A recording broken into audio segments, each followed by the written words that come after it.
Hello, I'm David Marler, author of Triangular UFOs, An Estimate of the Situation, and the Executive Director of the National UFO Historical Records Center, and you are now somewhere in the skies.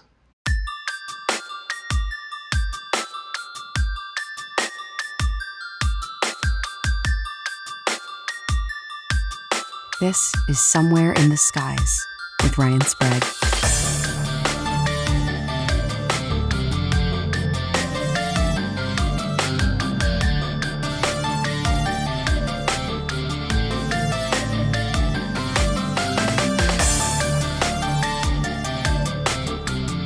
Welcome, everyone, to Somewhere in the Skies. I am your host, Ryan Sprague, and if you're watching this on YouTube, you see the gentleman right next to me, and that is the one and only Robert Powell. He is the executive board member and one of the founders of the Scientific Coalition for UAP Studies, and he is the author of his most recent book, UFOs, A Scientist Explains What We Know and Don't Know. So I want to welcome, I believe for the very first time, Robert Powell to Somewhere in the Skies. Well, thanks, Ryan. I mean, I know you so well that it just seems like we've probably done a podcast, but maybe not. Isn't that crazy? I'd have to go back and really look. We're up to almost 400 episodes, Robert. Wow, that's impressive. It's been a journey. I'll put it that way. But I love it, and I love talking to people like you. And there's so much to talk about. I mean, not just what's going on in the world of UFOs today, but what you guys have been doing over at the SCU, what you've been doing individually. I've been seeing you all over television and in all of these papers and everything. So it's exciting. But let's start with, I guess, kind of what a lot of people probably know you for, and that is your work with MUFON and also now with the SCU. So would you mind painting us just a little picture of who you are and kind of what got you into UFOs, and fast forward up through MUFON and the Scientific Coalition for UAP Studies? Sure. So Ryan, when I was a kid, I was what you would call a geek, right? Had a chemistry set. I got it taken away a few times for making an explosion in the garage. So that was my life as a kid. So I grew up and I really wanted to be an astronomer, but there weren't any astronomy jobs really back in the 1970s. So I went with my second favorite love, chemistry, but I wound up in the semiconductor industry, which makes all of, the submicron nanoscale computer chips that we use in our phones and our laptops and everywhere. And so I love that. That was really great. And I was able to retire early. So I said, well, okay, what do I want to do? And one of the things I wanted to do was to go back to a book I'd read in high school by J. Allen Hynek, and that was The UFO Experience. And it's written in a scientific manner. So I always thought, well, there seems like there might be something to this. So I said, okay, one of the things I'm going to do now that I was fortunate in retiring early is that's one of them. And so I joined the organization MUFON, and within a few months, I was their director of research. And I think that happened because I was a director of a R&D lab at Advanced Micro Devices, which is where I'd worked. Mm-hmm. And so I guess that impressed them. And so they made me director of research. And so I spent 10 years at MUFON. Really, I probably interviewed several hundred people. I've read thousands of the MUFON reports. And I tried to instill science into MUFON. And I had some success, but I finally gave up. And so in 2017, myself and 3 other individuals created the Scientific Coalition for UAP Studies. And our basic mission is the scientific study of UFOs or UAP. And today, and this has been only 7 years since we were formed, we didn't go out and try to grab a bunch of people, but they've come to us. We now have over 350 members of our members, over 30% have PhDs. Meanwhile, me, I've got a lowly bachelor's in chemistry, but over half of the SCU membership have advanced degrees, so either a master's or a PhD. Engineering is the number one field of our membership. That's the most common. But we also have astrophysicists, biologists, chemical engineers. I mean, you name it, we have it. And in terms of work experience, we've got individuals from the FBI. I know that's going to start the, Oh yeah. people That'll get talking on the rumor mills. We've Yeah. got members from NASA. We've got people that have worked in the semiconductor industry. People have worked in the defense industry, so there's some more rumors that can get started. But there's really what it shows you is that the scientific community is really interested in this subject, because those are the people that are basically joining the SCU.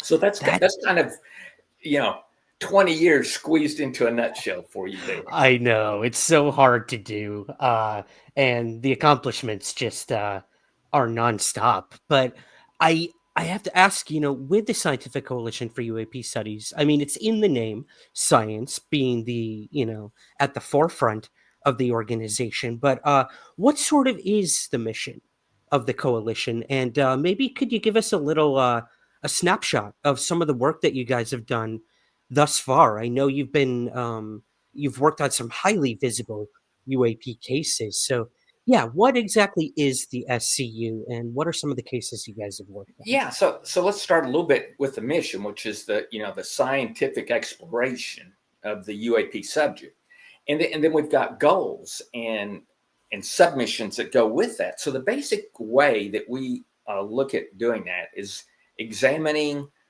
case reports where there is sufficient evidence that we can do a scientific examination. So that means we need something like a video or trace evidence or multiple witnesses. We need a lot of good evidence in a case in order to evaluate it. So that's one area we look at, and I'll talk about that a little more. But another area is academia. So one of the important things that we feel needs to be done is bring more of academia into the study of UAP. And we started on that in 2017. And I think today there is a lot more of people out of academia that are interested in this subject. And just the membership in SCU tells you that's the case. So we look at that. We have projects that we develop. And then we also try to get the younger people involved. So that means, for example, we have individuals who will go to university campuses and maybe give a presentation if there's a UAP organization there. For example, recently, one of our members, Michael Glosson, who's a PhD in philosophy, gave a presentation to a Yale student body, as well as Vassar College student body, all on the subject of UAP. So there's a lot of interest with the younger people. Now to jump back to some of the cases that we've looked at over the last 7 years, and some of the papers that we've written. So for example, some of your audience may be familiar with the Stephenville report, which that was actually written just prior to the formation of SCU. And that case involved radar data as well as multiple witnesses. So it had sufficient information that you could do a scientific type of report. And then there's the Aguadilla case, which we could talk about a little bit later, which because AARO's come out, talked about that a little bit. And that was a case where we had witnesses plus some radar data plus a 3-minute video. Also, there was the coming to mind is the Nimitz incident, right? 2004. Probably most people don't know. We began investigating the Nimitz USS Princeton incident that involved the F-18s and our pilots in the year 2016. So almost a year and a half before you saw the New York Times article. And so, and as an example, I had interviewed Gary Boris, Yes. and the senior chief. His name escapes me at the moment. Kevin Day. Kevin Day. Thank you, Ryan. Yeah, Kevin Day. I was actually the first person interviewed Kevin Day. I interviewed him within, I think, 6 to 8 weeks of the New York Times article. Oh, wow. And I interviewed Gary Boris shortly after that. And I also interviewed James Slate, who was the second commander, or the lieutenant commander for Fravor. He was in a plane that stayed up above. So I talked to him about it. He hasn't been in the press much. He was. Yeah. I don't recall that name. Yeah. And he got so many phone calls and so much headache from it, and to his family, that he said he wouldn't talk anymore. And his testimony is in our report, which is on our website, on the Nimitz case. It's like 250-page report, but he has never authorized me to release his audio testimony to us. So, we honor that. So until he does, we're not going to release it. But he's kind of like Fravor. He's just a very matter of fact. He was a lieutenant commander, and in a nutshell, it was like, never saw anything like this in my life. Never again. And whatever it was, wasn't made here. And that was his take. And then, he ends the interview. Meanwhile, I had to go to Iraq, so I didn't have time to think about the Tic Tac. Right. We had Alex Dietrich, the other pilot, on the show a while back, and it's hard with these pilots because you want to try to get them to theorize about what it might have been that they saw this technology, and everyone wants to push towards NHI. But I do really appreciate that neither Fravor, Dietrich, Slate, or I believe Chad Underwood as well, the gentleman who filmed one of these objects. Yeah. None of them are willing to go as far as to say, oh yeah, it was alien, or we think it might have been alien. They might skirt around, well, it's definitely not technology that we are familiar with. But like you said, what's most interesting is I remember even Alex Dietrich telling me, yes, it was an interesting event. It definitely was something I will remember forever, but I had a mission to go on. I had a mission within days of this that I had to prepare for. So I couldn't worry about what the Tic Tac was. And that's interesting. The dichotomy between possibly seeing one of the most famous UFO events in the past couple decades and saying, yeah, it was interesting, but I had something else to do. Right. But, and of course, that something else they had to do was something they could easily have lost their life in. Exactly. So that usually takes precedence. Yeah, I would say so for sure. Now, you did mention Aguadilla. I do want to get to later in the conversation, sort of the analysis they came out with. AARO, who just came out with their annual report. We just got a Senate UFO hearing, a congressional. It's crazy. It's been a heck of a week for UFOs. But before we get to all of that, Robert, I'd like to talk a little bit about your newest book. And I want to get the title right here: UFOs, A Scientist Explains What We Know and Don't Know. So what inspired you to write this book? Right. So this book, what inspired me was, I was like, okay, I've been doing this for 16 to 17 years now. Mm-hmm. And so I want to write a book that encompasses what I truly believe about the phenomenon and what I think it is, or what I think it's most likely to be, right? Because nobody truly knows what it is. Right. But we can hypothesize as to what it might be. And so in the book, I've written it so that it's useful both to someone who has background knowledge on the subject, as well as someone who perhaps has never picked up a book on the subject. So I start off in the very first chapter giving a little historical view by giving cases throughout history, some of the most interesting cases that have occurred. So I give the reader a background in that. And then I have a chapter where I explain why this is not just a figment of people's imagination, right? So as an example, I have a graph that shows number of UFO reports by time, and it's going along, right, starting way back in the 1800s, going forward.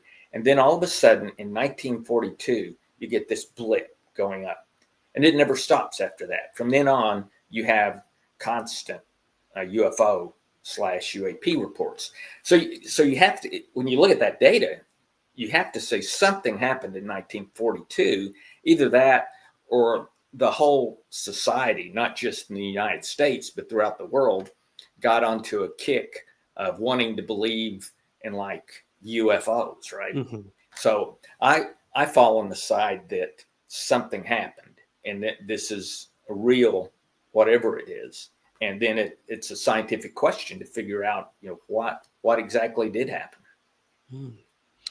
So what is some of those theories about what happened in 42? I mean, a lot of us always go to 47 with the Kenneth Arnold sighting kind of being the kickoff point of the flying saucer craze. But I mean, you were able to date it even further back to 42. So do you have any theories on why that might have been? Well, of course, 1942 is when the Foo Fighters, that's first started, was in 1942, which, by the way, is just a piece of trivia information.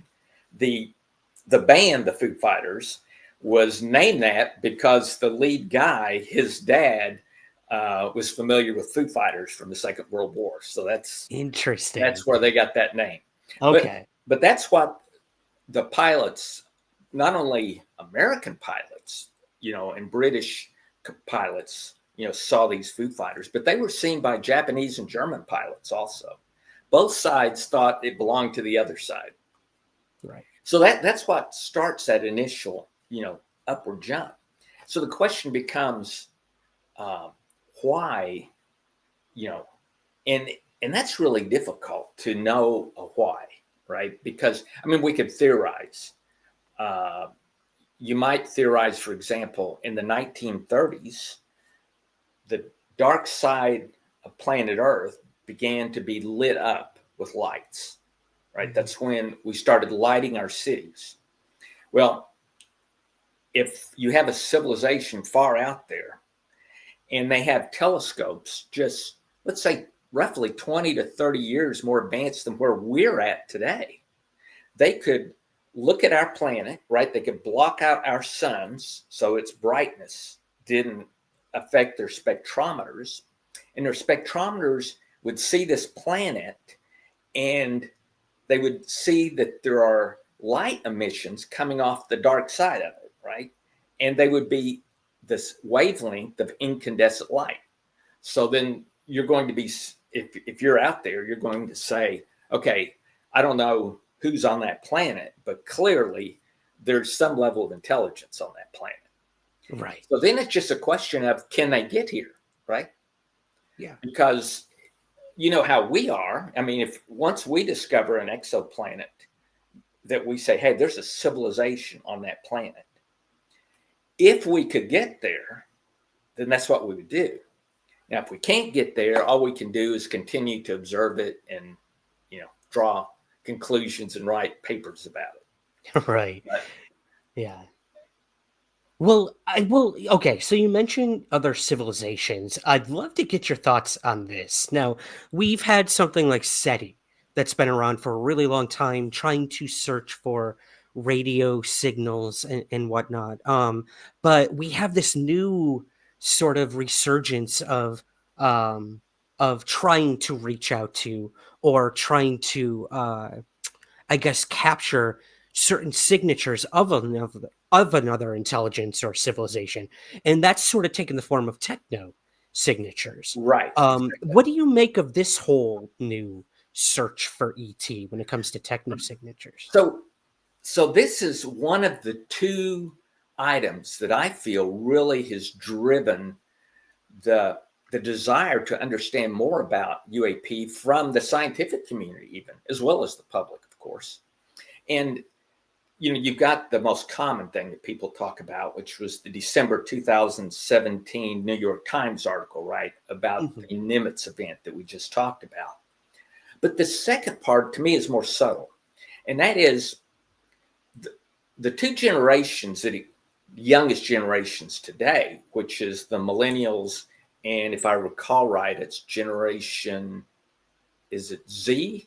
I believe Z. Yeah, Zoomers or something. Right. If you think about both of those generations have grown up knowing that exoplanets existed.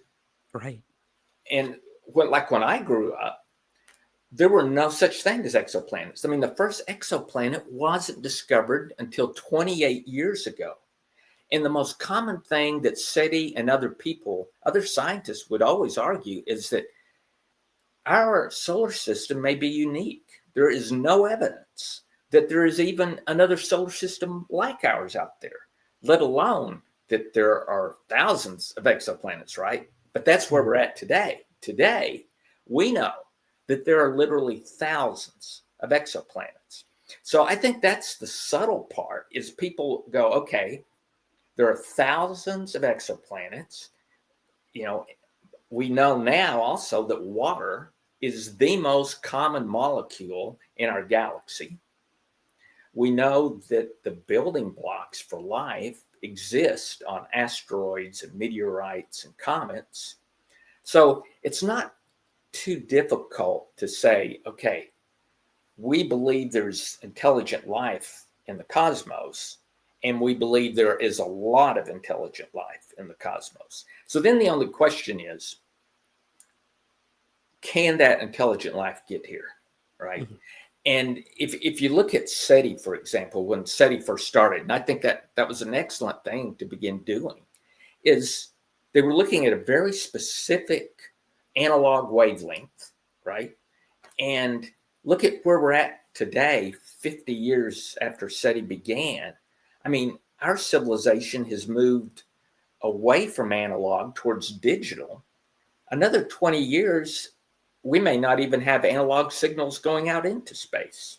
Right. So to really search, for life in space, I think you have to do what we're doing now with the telescopes that we send up, where we're trying to look at the atmosphere of a planet and look at, okay, what are the molecular components in that atmosphere, right? And do they indicate the presence of life? And our next step will be, once we develop what's called a coronagraph, where you can block out a sun, a star that's out there, right? So once you can block that out, that allows you to look at any wavelengths being, set off by the planets around that star, right? Because that star heats those planets, and those planets are sending out wavelengths of light, infrared light, ultraviolet light, that we can then begin to detect. And I think someday we're going to look at a planet and say, we are detecting a particular wavelength of light coming off that planet that is not consistent with what we would expect to see based on the star that planet's moving around. Interesting. So would that, in your opinion, say that we're not so much detecting a biosignature, but a techno signature? Like whatever that is almost like artificial or Right. made by something? Exactly. Okay. Imagine if you had an advanced civilization looking at our planet. Yeah. And if their spectrometers are sensitive enough, they're going to detect the isotopes of uranium and plutonium and strontium from our nuclear detonations in our atmosphere over the last 60 to 70 years, right? So if you're that civilization and you're looking at Earth and you say, hey, these guys got isotopes of uranium and plutonium, you go, well, someone has figured out how to make nuclear energy, right? Because it's not natural to have those isotopes in your atmosphere. The only thing you wouldn't know absolutely was that civilization still in existence, or had they blown themselves to smithereens, right? Yeah. Yeah, good point. And that begs the question, is that why so many UAP are seen over these nuclear installations too, at a alarming rate, it would seem, at least according to many out there. But that's interesting. Yeah. What else does the book sort of dive into, if you don't mind, Robert? It dives into some of the very strange parts of UAP or UFOs. For example, how they're totally non-aerodynamic, right? So if you've got a witness who gives you a report and they say they have a disc-like object that's moving from the atmosphere, and then suddenly it turns vertically and moves through the atmosphere at rapid speed in a way that's not how we would move a craft through the atmosphere, right? We would have it on the side. Or someone, like one of my favorite cases that I had from a R&D scientist who has contracts with the DoD, reports a barbell shaped UFO, right? I mean, if you're going to make up a UFO story, why would you make up, shaped like a barbell, just hanging in the air, right? Yeah. I mean, so that's why I talk about in the book these stories, right? Or I've got this disc and he's coming down and he's just fluttering like a leaf as he falls towards the earth. I mean, who makes up stories like that, right? So if the object's close enough to the witness, and that's what I talk about in the book, cases where the object is so close that you can argue only one of two things. Either the guy made up the story or it happened. You can't say he misidentified the planet Venus, right? So I go through that in the book. I talk about EM electromagnetic issues, like when a car stops or your phone turns off in the presence of a UFO. And I talk about some of the really wild cases where there's reports of a person's headlights bending towards a UFO, right? There's no physics. I mean, there's no simple physics explanation for why that could happen, right? So I go through those type of cases, and I also talk about a challenge for academia, right? So I don't know if you've heard the term soft science and hard science. Yeah, for sure. And I don't like the terms because it's the hard scientists kind of insulting the soft scientists by using such a term. But basically the hard science is like my background, chemistry or physics, where if you mix sodium bicarbonate and vinegar, for example, you will get carbon dioxide, and I can repeat that experiment over and over and over, and I get the same result. And that's what a hard scientist loves, right? I repeat my experiment. But in soft science, take, for example, you have, take biology. You have a petri dish, and if you control the temperature and all the variables, you can predict how fast this bacteria will grow in your petri dish, right? But what if you switch from bacteria to chimpanzees, right? And I do an experiment with a chimpanzee. You try to repeat the experiment. Well, you may not get the same result because your chimpanzee may not have the same, view of things as my chimpanzee did, right? And move that up now to human beings. Okay, this is where you talk about psychology and sociology. It becomes very difficult to repeat an experiment, right? Or like in the most recent presidential election, right? Just trying to predict how people are going to vote. And the problem is you're dealing, the higher the intelligence that you're dealing with, the quote, softer the science, because you can't control it. So now make the assumption that we're dealing with an intelligence that's hundreds of years more advanced than us.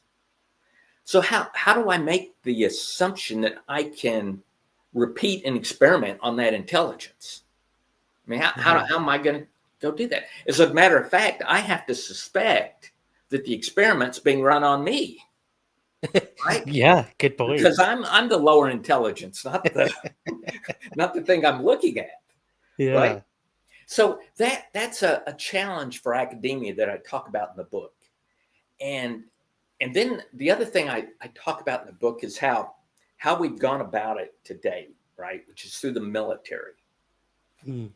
And how, if we really want to solve this problem, we really need to do it by funding academia to study it, right? Because the military, they have national security, and that requires closeness, right? Not openness. Right. Science, on the other hand, requires openness, right? It requires that you write a paper, someone reviews it, they critique it, they write another paper, they give their views of things, and that's how things develop. And I think that's the only way that we are going to get a final answer on the UAP question. Plus, and this is a kind of philosophical thing, someday, whether you want to believe that it's 1 year from now or it's 100 years from now, we will make contact with an intelligent life form from another star system. So the way we are situated today, that contact will be made by a military organization, not a civilian, not a group of scientists, but a military organization. And is that the way that we want humanity to be represented when that day finally comes? I say no. And so I think we need to make those changes now. Yeah, that's a little scary. Yeah, I would much rather have an academic and a scientist there than Yeah. just a army general or something like that. Very Yeah. good points. Well, you mentioned sort of sociology and in terms like that, in like with the soft sciences. This is interesting. I was at a UFO conference somewhat recently, and I had a couple parents come up to my table, who either listened to the podcast or have read my books, and they had their kids with them. And we're talking like 8, 9-year-old kids.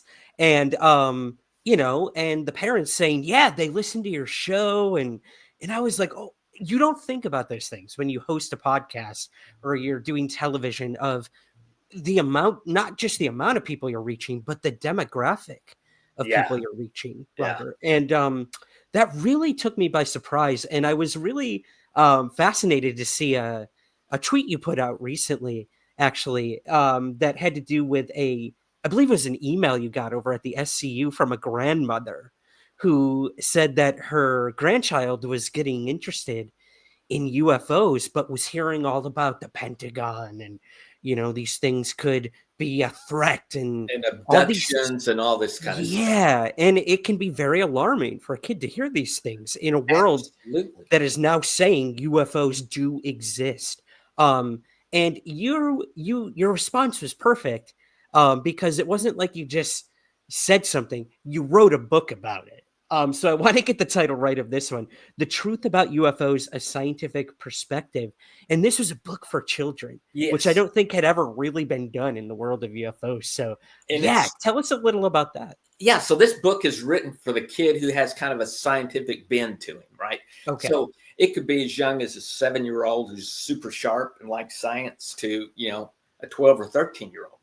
But, and as a matter of fact, Ryan, I've had a bunch of adults that weren't familiar with the topic told me they love the book. I mean, it was perfect for them. So, Yeah. but what caused this book is when my middle grandson was 8 years old. Mhm. He comes to me because he knows, grandpa studies UFOs. So he checks this book out of his school library, and I look at it, and it's got a picture of a gray on the front. Mm. And I can guess what's inside this book. And so I say, Gavin, don't read this book. I want you to take it back to the library. I don't want you to read it. I said, here, I will promise you, I'll write you a book that will tell you the truth about UFOs, and you don't need to read this book. So that's what he did. So I lived up to my promise. And so what I did is is I wrote the book to kind of inspire the mind of children. It doesn't say they have to believe UFOs are real or not real, but I give them, cases that have happened. Like, for example, the McMinnville case. I talk about that. I show a picture of an old-fashioned camera, and I tell them what happens. The farmer comes out, takes a couple of pictures. They see the pictures in the book. And I said, so what do you think happened, right? And I say, talk to your parents and discuss it with them. And did the farmer fake the picture? Do you think he faked it? Or was it really there? And if it was, what could it be, right? And I also talk to them about things like Skylab. If they see, a bright light going over, and how that could be Skylab, and that they should talk to their parents to get a feel for what they're looking at. And I explained to them that in that very first millisecond that you see anything in the sky, that first millisecond, it's a UFO because you don't know what it is. But your brain starts thinking and it says, wait, could that be a bird? Could that be a kite? No, oh, that's a bird. So within a short period of time, your brain takes that from a UFO to an identified flying object, right? And that's what we do with all things. And what we have left, right, in the true study of the UFO phenomenon is those few cases that we can't explain. Doesn't matter how long we take and think about it, we can't come up with a rational explanation for what it was. So that's kind of what I go through in the book. And I just try to get the kids to, talk to their parents about it. It's a good book for a kid and a parent to sit down and kind of read together. It's something I wish I had when I was a kid. Yeah, me too. I wish I'd had that. I love it. You're almost training the younger generation to be iphologists instead of ufologists. Like, let's explain these things conventionally as best we can, so that we don't use all of that brain energy on the quote unquote UFOs. Like you said, when you go down the list and you're left with an unknown, those are the cases that we truly have to dig deeper into when we have all of the data and the evidence. So that's cool. That was really cool to hear. Well, let's move, Robert, maybe a little to modern day ufology. What's going on right now? Like we mentioned at the top of the show, it's been a crazy couple weeks in the UFO world. Not one, but two hearings in the United States, a congressional hearing, a Senate hearing, the annual report by the Pentagon's UAP investigative group came out. So, oh man, my head has just been spinning. We've covered it all over here at Somewhere in the Skies, but I'd like to get your thoughts on everything that's going on. And the first kind of major thing that has happened as of late was the House congressional hearing, where we had a representative from NASA. We had Luis Elizondo, who everyone who listens to this show is quite familiar with at this point. Tim Gallaudet, who's a former Navy Rear Admiral, I believe. Right. And the last gentleman was a journalist, Michael Schellenberger. So again, this was the second congressional UFO hearing we've had in the past 2 years, where a lot of big claims have been made about UFO crash retrieval programs and reverse engineering technology and stuff like that. So I guess let's start there. Were you able to watch or absorb the congressional hearing? And what were your takeaways from that? Greetings, everyone. Ryan Sprague here, host of Somewhere in the Skies.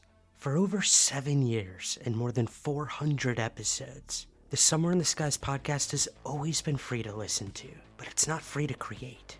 So we offer several ways to help support our efforts and get rewards in return. If you listen to the podcast on Apple, you can click the subscribe button at the top of your Somewhere in the Skies feed to become a premium Apple subscriber. Or you can join our Patreon campaign with several tiers available. Both of these options give you the same benefits and rewards: ad-free episodes, early access to the main show, and bonus episodes and content. Help keep the lights on at the Somewhere in the Skies HQ, and help us continue to grow by becoming a Patreon subscriber at patreon.com/somewhereskies or by clicking the subscribe button at the top of your Apple feed. Thank you for your continued support, and keep looking up.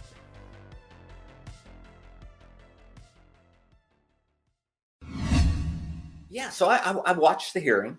Okay. And my first take, and this is not to slight the witnesses that were there at all, because, like Tim Gallaudet, I is a really good guy. I liked him.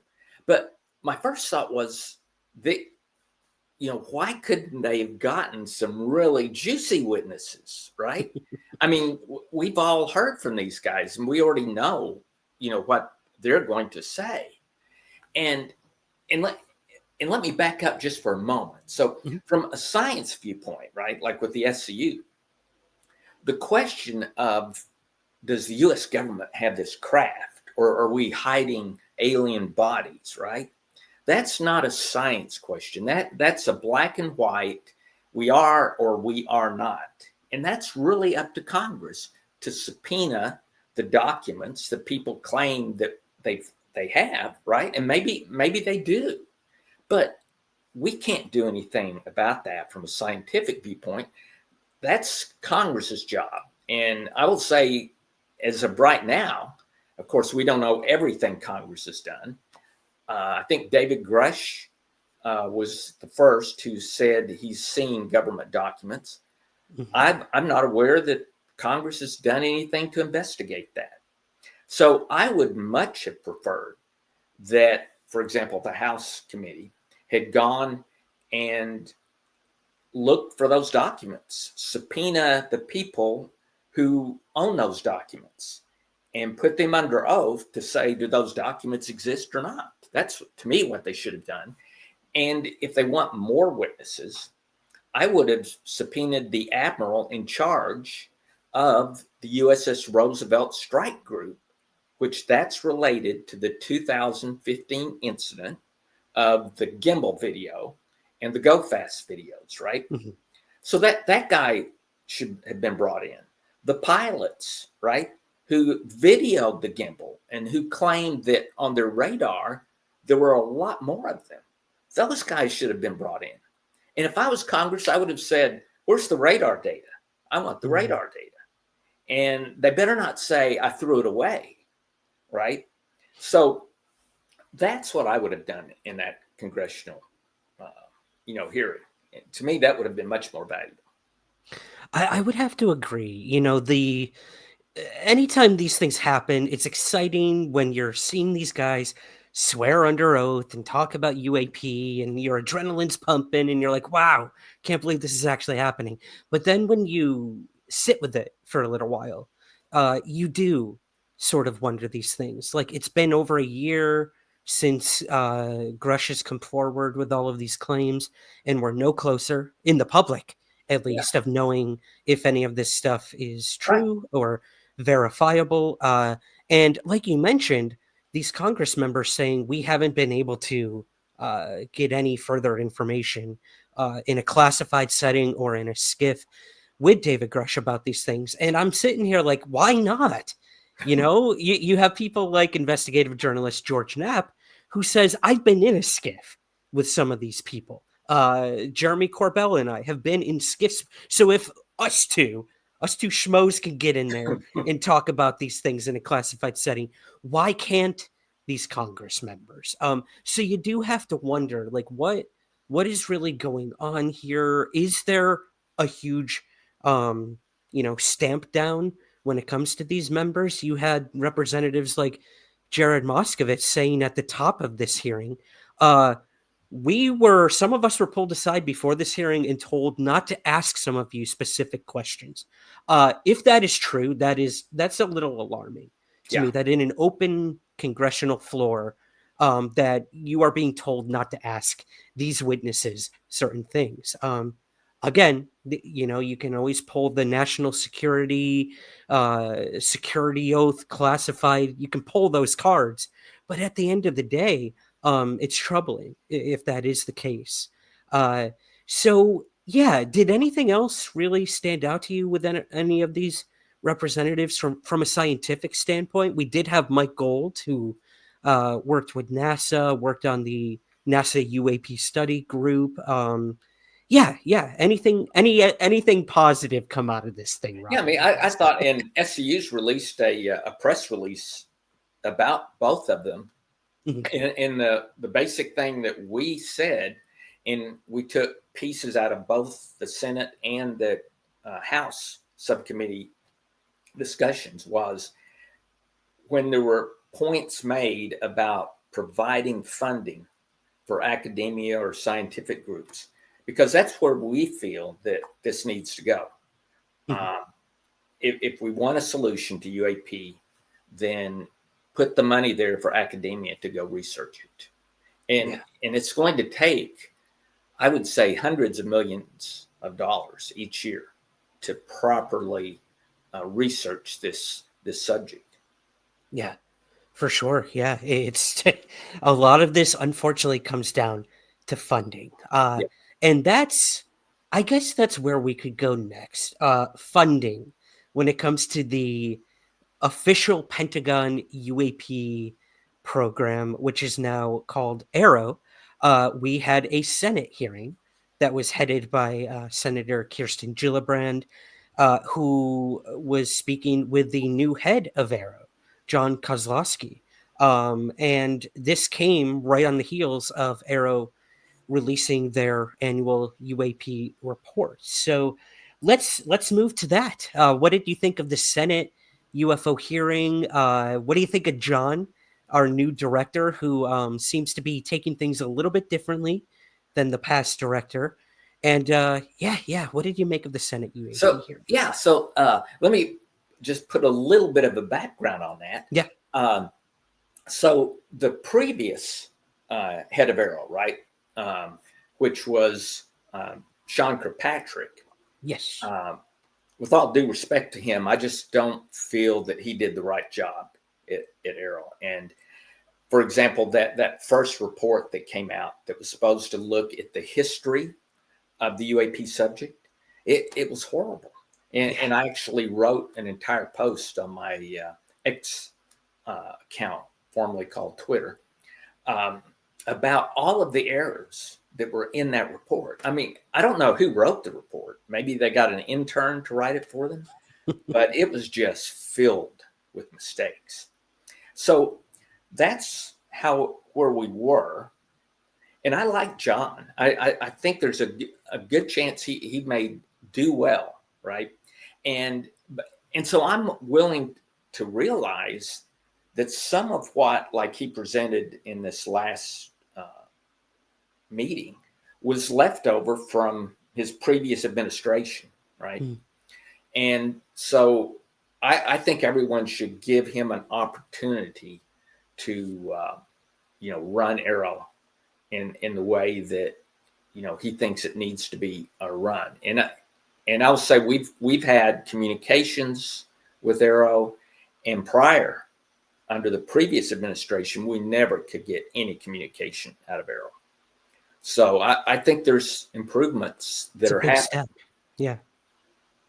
So in terms of that, now a lot of people have been talking in the UFO research community about some of the determinations that AARO has made. And this came in the form of them talking, John specifically talking about some anomalous cases that have yet to be resolved, and some cases that they believe they have resolved.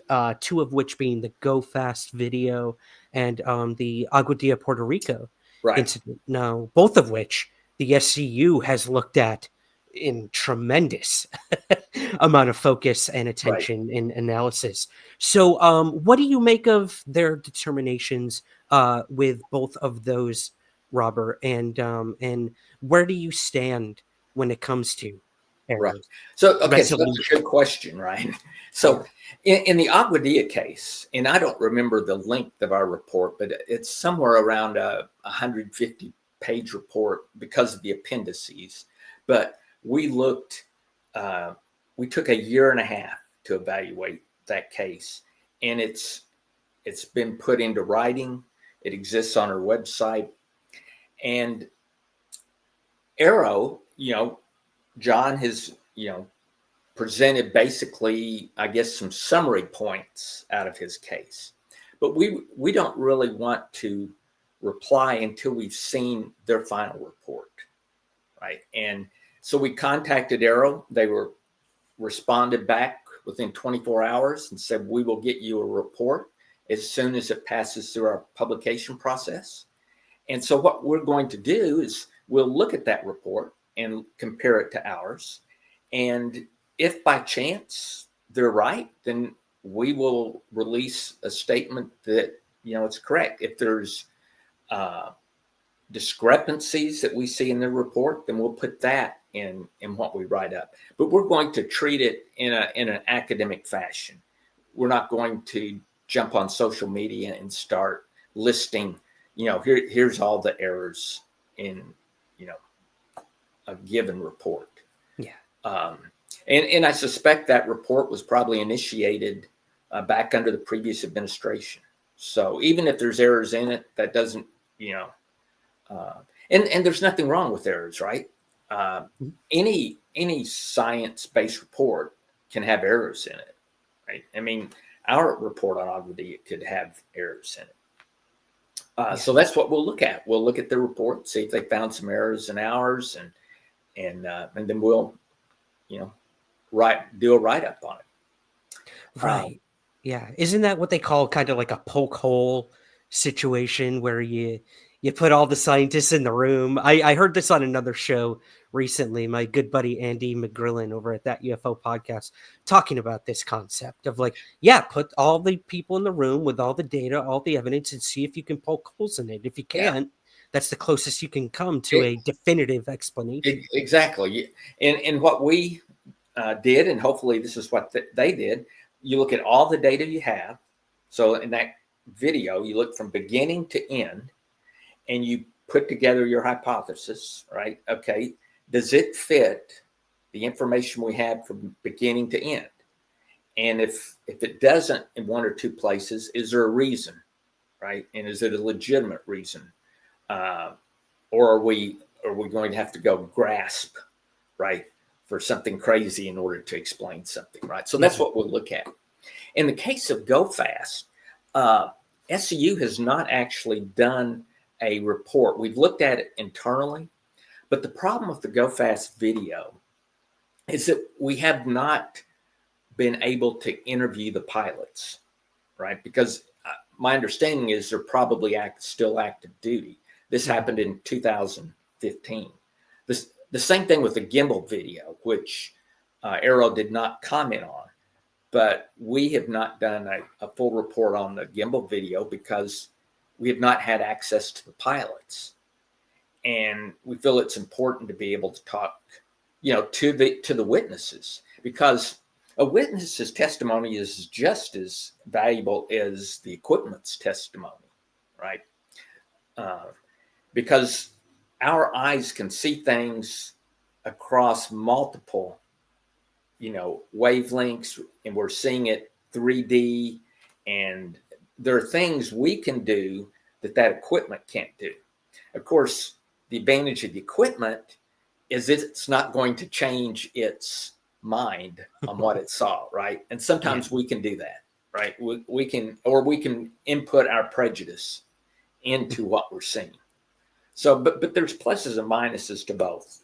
But that's why we would want to be able to talk to those pilots before we would want to spend the time investigating the video, because it takes a lot of work to investigate a video, and to go do that and not have had access to the pilots, it's, in our view, it's not worthwhile. Right. Yeah, I think when you have the data and the evidence from, let's say, radar or different instrumentation on an aircraft, and then you can triangulate that with the witness testimony, that's when you can really get to the core of what this could be or couldn't be. Right. Robert, I love your thoughts on this. Now, there are many skeptics out there, well, not just skeptics, but people in general, who will argue that pilots are no greater witnesses than, the person on the ground seeing a UFO. What do you think of that idea that pilots are no more better at identifying or a UFO than the average person back here on the ground? Right. There's some truth to that, but there's also a lot of untruth to it also, right? So if you're talking about, let's say, a pilot's flying at night and he sees a distant light, right? And he doesn't know for sure what it is. I mean, his testimony is probably no better than anyone else's. And your best testimony would be an astronomer sitting in that seat, right? Mhm. But if you're talking about an object that pulls alongside his aircraft, right? Like with what Fravor had in Fravor's example, right? He's actually dives down towards this tic tac and engages it, and he's flying around it. Well, at that point in time, your pilot is your best witness, because his mind, he has looked at objects that he's engaged at close distance, so he is better equipped to estimate the size of the object. Was it 15 feet, 30 feet, or 45 feet in size, right? He's also better equipped to judge the distance, because that's what he does all the time in his profession. So, it depends on what he's looking at. If he's looking at a far off star, no, he may not be the greatest witness. If he's engaging an object, or an object's off his wingtip, I'll take the pilot's testimony over an astronomer's or a physicist or anyone like that in that situation. Right. Yeah, that's a very good point. I would too, rather than someone just seeing it from afar, for sure. I do have, if you're okay, Robert, some listener questions that Sure. came in. Yeah. Are you willing to stick around for a few of those? Yeah. I always enjoy the listener questions, because you never know what you're going to get. It's You kind never know. of like a UFO investigation. Exactly. Always a land of curveballs. Yeah. Cool. Well, our first one comes from Ricardo over on our Patreon. Now, our patrons get priority to ask our guests listener questions. So he goes to the top of the line here. So thank you, Ricardo. And his question for you is the SCU planning on opening up its doors to citizen scientists? I'm thinking of something along the lines of SETI at home, or tagging images on a web portal to create a database for training AI systems. So, yeah, any plans to start working more with the public? I know you guys do a lot with the public, but yeah. Yeah. So we're not averse to working with the public. As a matter of fact, we have one of our projects is development of a database, right, where we'll collect all the data that exists on all UFO reports that we can get our hands on, and we'll put them into a database that the public would have access to. So if a citizen scientist wanted to, do a research project using that database, they could do it. So that's one area where, we're looking at working with, the public. Cool. Awesome. That's good to hear. That's always exciting when you can get the public more involved with these things, because I think a lot of people feel helpless when it comes to these things. Like, they see a UFO, maybe they report it, but then, where does it go from there? And that can be even true for things like sending a report to MUFON, or, this new Enigma initiative that's out there, or even AARO.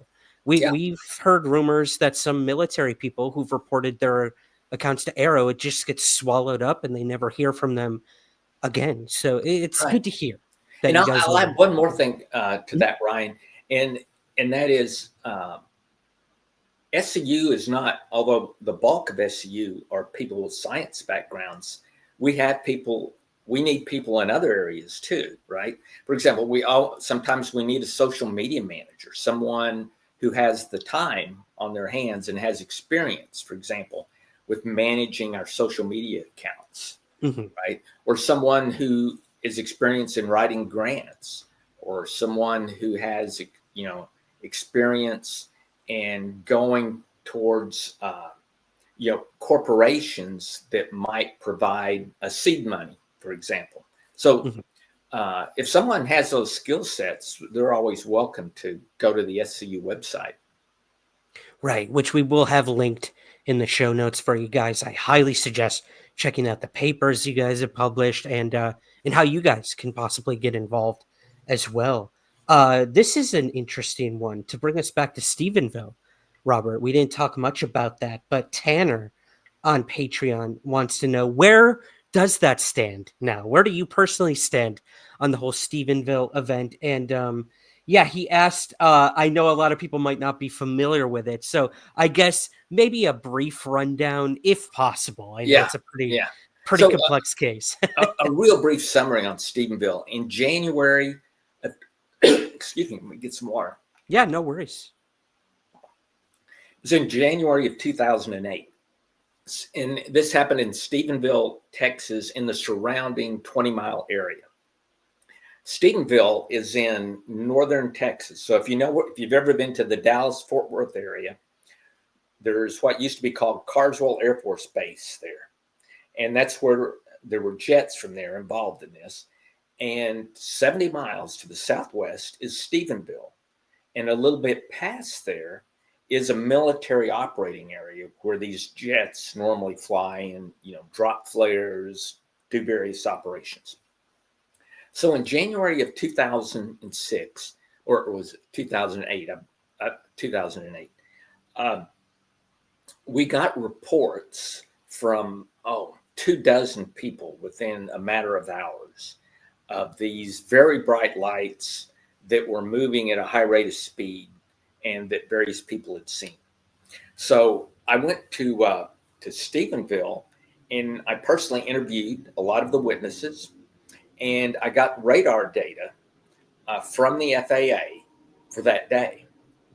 And so what I was able to do, and this is, as far as I know, the only time this is, or probably the only time this has ever been done, is I was able to match up witness testimony with the radar data. In other words, for example, there was a constable who was at his home, and he says, I looked to the south, and this is the time of night it was, and there's this object that's hovering. And I go back, into the house to get my wife. She doesn't want to leave her favorite TV show, so I come out with my son.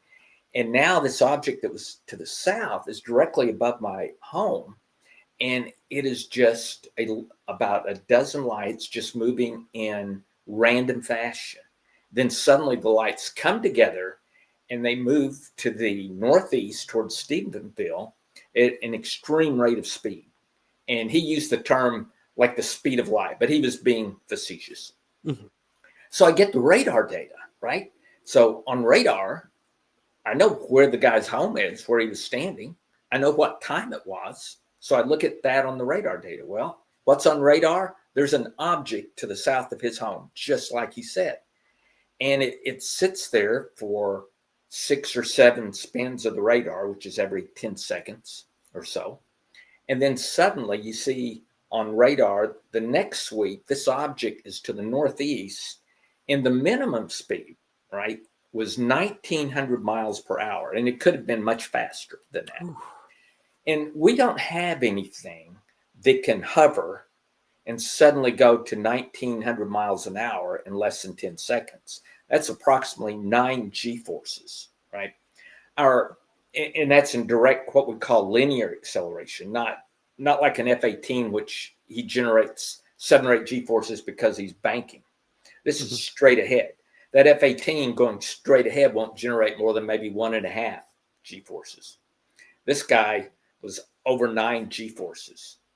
And so we don't have anything that can do that. And it's on radar. And I have a witness who saw it, and they all match up: the time, the location, the extreme speed. So I don't know what it was, right? There's no way I can know what it was. The only thing I can say is what it was not. And it was not, we have nothing, in 2008, nor 16 years later in 2024 that can do that. So Stephenville's a true total unknown in my book. And Wow. and there was one other witness where we had radar data that matched up with him too. And so that was what made that such a neat case. I love that case. That's all you could ever ask for, except for an answer, which Right, maybe, except for the answer, yeah. yeah, except the most important part. But hey, we like living in the journey. It's not always the destination, I guess, Robert. Yeah, it's hard to get the answer sometimes if unless you can grab whatever it was that was there. Exactly, and put it on the congressional UFO floor. Yeah. Thank you to Ricardo and Paul for those Patreon questions. I'm going to move to Facebook here. We have Paul, and Paul wants to say, in a recent interview, Dr. Kevin Knuth speculated there may be a gap in our understanding of the quantum relationship with inertia. To what extent do you, Robert, think inertia may play a role in UAP craft? Well, so inertia, right, is our mass as we sit here. And since we're sitting on planet Earth, it's one G-force of, force on us. And inertia is that, we're going to remain sitting here unless there was a force acting to push me up, right? Which is the way a rocket works, everything else does. Well, the problem with high G-forces is that your craft will begin to tear apart. An F-18, for example, is not going to withstand more than maybe 15, 17 G-forces. Then the wings rip off of it. And the human being inside it is going to be smushed into jello if you go much beyond, 17, 20 Gs. Well, like these objects, and we have data where they go much faster than that. Like in the Nimitz case, we had a calculation based on how fast the object disappeared from those 4 pilots, Fravor and the other 3. That was over 200 to 300 G-forces. And I think this is what Kevin is referring to. So how can you do that, right? So one theory is that somehow you reduce the mass, the inertial mass of an object. Now, science today, as far as we know, there has been no evidence to say that you can reduce the inertial mass of an object, right? In other words, I have a given amount of mass, right? And you can't make me weigh an ounce while I'm sitting here in this chair. But as far as we know. But the concept is that there might be a way to lower what we call the inertial mass of an object. And so think about this. If you could, let's just say, if you could reduce my weight to a fraction of a gram, right?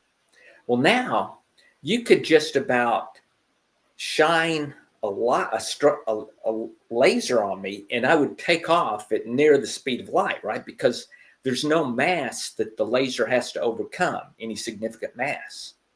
And that would explain a lot of what we see, right? It explains the ability of extreme acceleration. It explains the lack of interaction with the atmosphere because there's no mass interacting with the atmosphere. And it would explain how an object survives that type of acceleration. Because if you have basically no mass, you are not being endangered by that extreme acceleration. So that is one concept that to me fits all the facts of what we see. But as to how you reduce the inertial mass of an object, nobody knows how. Yeah, it's just a theory at this point, Right. right? It reminds me of, we have these ideas that some of these craft aren't really even being pushed or propelled, but pulled instead. Like you look at something like the Tic Tac that's going from like the surface of the water up to the rumored cap point, back down, and then presumably maybe off into space. I don't know, but you have to wonder, like, what could propel something that quickly and that rigid? I it just astounds me every time I think about it. Yeah. Yeah. Yeah, it's interesting. Let's move to, I believe this is our last listener question for you, Robert. Kate on Facebook asks, why is the government so afraid to reveal the truth about UFOs? Certainly no government on the planet owns them or controls them. So, yeah, why? Why do you think they're afraid to reveal the truth if they actually know that truth? Right. And that's a good question. And it's one that I'm just speculating on, right? Because we Yeah. don't really know, as to why they won't reveal everything. I'm fairly confident there is information they haven't revealed. Exactly what that information is, I don't know.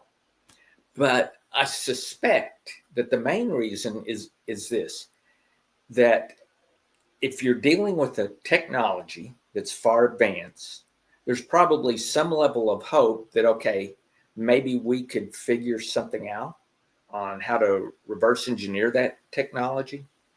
And we don't want our adversaries to learn anything from us, right? Mm. So we don't even want to tell them what the shapes of the objects are that we think are the real objects versus maybe the unreal objects. And so that's one possibility right there, right? Is that because of all these nation states that make up this planet and all of them constantly at war with each other, then you don't want your enemy to know anything. Now, another possibility would simply be that, well, there was a concern of how the population would react to it, right? Mm-hmm. But I kind of favor the former, that it's just related to military and not wanting to give out any potential information to your adversaries. Sources and methods, that seems to be the wall they hide behind when it comes to, Yep. It it, is definitely a wall that they hide behind. yeah, it's not even like the craft itself that they're not willing to share with the public. It's, we don't want any information to get out of where we have these sensor systems, the advancement in the technology we're using to capture some of these UAP, and of course, the technology itself. And look at some of these leaked videos we've gotten from, like, in the Middle East and whatnot. Like, these are being taken by spy drones, like things that technically shouldn't even be there at the time. So it's frustrating because it's like, yeah, we want to know the shape, we want to know what the craft did, and we're sick of getting like these very quick, whatever, 20-30 second clips of a craft. And then what happens after that? Like, what happened after the Tic Tac that Chad Underwood caught went off the screen? Like, these are things we want to know. Are these Right. longer videos out there, and Well, what do they actually show? Yeah, and there are, because just take the gimbal video, right? These guys are screaming like crazy about what they're seeing, and then all of a sudden the video ends. Now, why would he have stopped videoing? Right. It's like, Yeah. It just makes did he get no. bored? Yeah. That's enough of that. All right, we got to go land. I got to go feed the kids. Yeah. I don't know. Well, okay. So to sort of wrap things up with you, Robert, and thank you for your time. We've had 2 UFO hearings. We had the report come out. We have the work you guys are doing over at the SCU. We have things like the James Webb Telescope doing its thing, Galileo Project over here with Avi Loeb, Americans for Safe Aerospace. Like, every morning I wake up, there's a new organization looking into UAP. It's so cool. It's so exciting. But what comes next? Where do you think we need to be focusing our attention in the UFO, I guess, research community and the public at large when it comes to this ever elusive topic of UFOs? Yeah, I really support pushing on Congress to provide more, resources and funding for academia and scientific organizations to study the subject. I think that's the way we need to go. That's where it's at. I would have to agree. And you are seeing UFOs making their way into classrooms more and more each day. Like you mentioned, hard sciences, soft sciences. You have Harvard University students all getting involved with the Galileo project. I know that you guys work with a lot of different institutions, and it seems like you're partnering with new people every day, which is super exciting, not just in America, but globally, which I think Oh, is yeah. And now very that you important. mentioned that, right? I forgot to even mention one of the Yeah. papers that we just wrote was we partnered with some University of Toronto students. And it's basically a paper where we took the very best of the best cases across history. So in other words, the object was very close to the witness. We have multiple witnesses, right? The cases that either somebody made it up or it's real. There's nothing in between. So we took those, we came up with 301 cases. And then we looked at, okay, what are the characteristics of these objects? And so in the paper, we show three basic disc shapes and two different triangular shapes. And those are the most common of all the shapes. Interesting. So, Okay. and that paper's on our website also. So all of these are available. Oh, perfect. Okay. Well, again, guys, we will link to the website for SCU where you can read all these papers. Well, that leads into my last most important question, Robert. Where can we find everything the SCU is up to? And what do you have going on in the world of UFOs? And where can we find everything you're up to? Well, yeah, probably the best place is on our website. Mhm. And, that's explorescu.org. And there's papers on there. There's papers written by others that we think are very good papers that we recommend people read. People can also go to, for example, to our Twitter sites. There's an SCU Twitter site, and then I have a Twitter site also where I post things. So across all of that, they can, stay up to date with what we're, doing and what we're working on. Probably one of the next things we work on will be looking at the paper that AARO wrote. That's on our radar screen.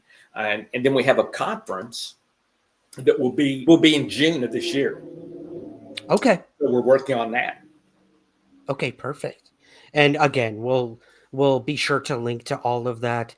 And I hope people can make it out. I've had many friends and colleagues who have made it to your events. Unfortunately, being in the UK now, it's a little tougher. But yeah, I plan to make it out there at some point for sure. And of course, guys, I can't recommend it enough. The new book, UFOs: A Scientist Explains What We Know and Don't Know by Robert as well. Go check that out wherever you get your books. Is that available in audiobook as well, Robert, or is that just No, it's not. paperback? Okay. It's not yet available in audiobook. Okay. But So we're ebook, still I would working assume. with the publisher on that Gotcha. to try to convince them to do that. I know it's not easy. Trust me. I've been struggling with the audiobook for a while now for mine too, but I can't recommend the book enough. And yeah, everyone, please go visit and explore the SCU. I love the link you guys have for that as well. And we have the Soul Foundation event that's taking place as we're recording this. Right. I know you guys have representatives Yeah. at that as well. So we will be having a insider's perspective of that event from our wonderful moderator, Suzanne, who is at the event right now. She'll be reporting to us on the live stream this upcoming week. So be on the lookout for that, and be on the lookout for everything that Robert does as well, guys. Go follow him on Twitter and all of that. And I have to thank you again, Robert. I can't believe this is the first time you've been on the proper podcast, but this has been so refreshing. Well, I've enjoyed it, Ryan. I enjoyed this just like I enjoyed your book. So, thank you. It's great. Thank you so much. And next time I'm in the States, the beers are on me, my friend. That sounds great. Thank you so much for joining me today on Somewhere in the Skies. All right. Thanks. Take care, Ryan.